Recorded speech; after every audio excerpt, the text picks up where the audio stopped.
হজ নিয়ে এভাবে প্রতারণা করাটা আসলে কোনোভাবেই কাম্য না। ইবাদতবন্দি করতে গেছি একটু মানসিক প্রশান্তির জন্য।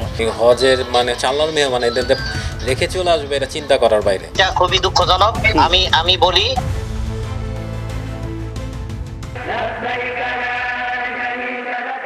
সৌদি আরবে কাজ পাইয়ে দেওয়ার নামে প্রতারণা করে টাকা হাতিয়ে নেয়া নিয়মিত ঘটনা।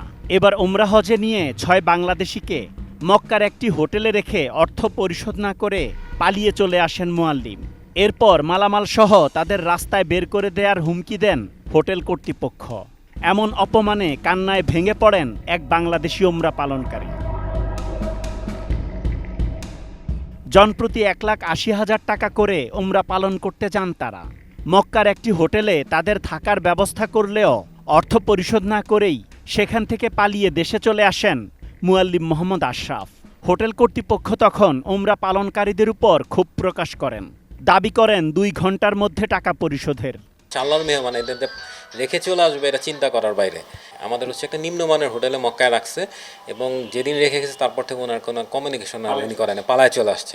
আসর নামাজের পরে আমার সাথে যে গেছে উমরা যাত্রী, সে আসছে, দেখি চোর চোখে পানি।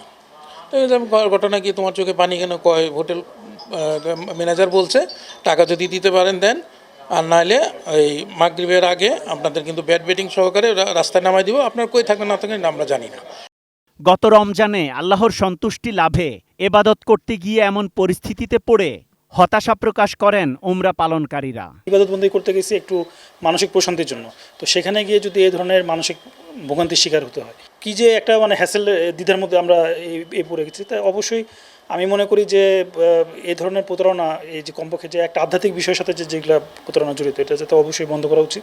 ধর্মীয় কাজ করতে গিয়ে আবেগ অনুভূতির জায়গায় সেখানে আমরা চোখের পানি চলে আসে যে আমাদেরকে অপমান অপদস্থ করতেছে, এটা কেমন কথা? আল জারির ওভারসিজ নামে একটি প্রতিষ্ঠানের প্রতিনিধি হয়ে চুক্তির সম্পূর্ণ টাকা গ্রহণ করেন মোহাম্মদ আশরাফ। অথচ দেশে থাকা আত্মীয় স্বজনের কাছ থেকে টাকা নিয়ে হোটেল ভাড়া, জিয়ারার যাতায়াত খরচ এবং খাবারের বিল পরিশোধ করতে হয়েছে ওমরা পালনকারীদের। এরপর দেশে ফিরে আশরাফের সাথে যোগাযোগ করলে নিজের অন্যায় স্বীকার করে টাকা পরিশোধের জন্য সময় নেন তিনি। 16 জন বলছে যে 25 তারিখে টাকা দিয়ে দিবে, অ্যাকাউন্ট নাম্বারটা আমার চাইলো, সব কিছু দিলাম। তো 16 জনের পরের থেকে আমি যতবার তাকে হোয়াটসঅ্যাপে নক করতেছি, আমার কোনো জবাব নাই। তবে কিছুদিন পর থেকে যোগাযোগ বন্ধ করে দেন আশরাফ। সবশেষ 15 জুন আশরাফকে খুঁজতে আল জারির ওভারসিজের অফিসে যান কয়েকজন ভুক্তভোগী। অফিসে পাওয়া যায়নি তাকে। তবে এই এজেন্সিতে কর্মরত একজন জানান, এর আগেও বেশ কয়েকজনের সাথে এ ধরনের প্রতারণা করেন আশরাফ। আমরা অফিসিয়ালভাবে জানি না যে উনি টাকা নিছে। এরপরে যখন মানুষজন অফিসে আসছে তখন জানতে পারছি যে মানুষজনের কাছ থেকে টাকা টোকা নেয়, ঠিকমতো কাজ টাজ উঠাইতে পারে না, এরকম আর কি। আপনারাও স্বীকার করছেন যে তিনি একজন প্রতারক?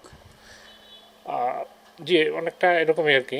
হজ নিয়ে এভাবে প্রতারণা করাটা আসলে কোনোভাবেই কাম্য না, এবং এটা তো একটা ইবাদত। এটা যেটা করছে খুবই খারাপ কাজ করছে। অফিসে পাওয়া যায়নি আল জারির ওভারসিজের মালিককেও।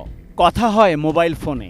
তিনি বলেন বিষয়টি জানানো হয়নি তাকে, তবে দ্রুত সময়ের মধ্যে ব্যবস্থা গ্রহণের আশ্বাস দেন তিনি।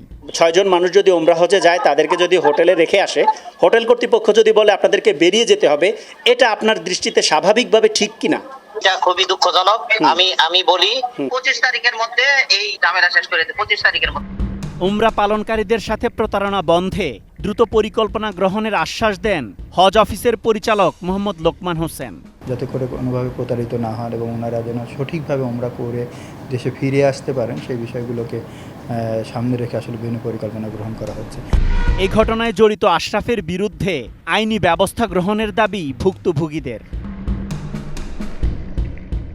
Asad Bhuiyan, ATN news, Dhaka.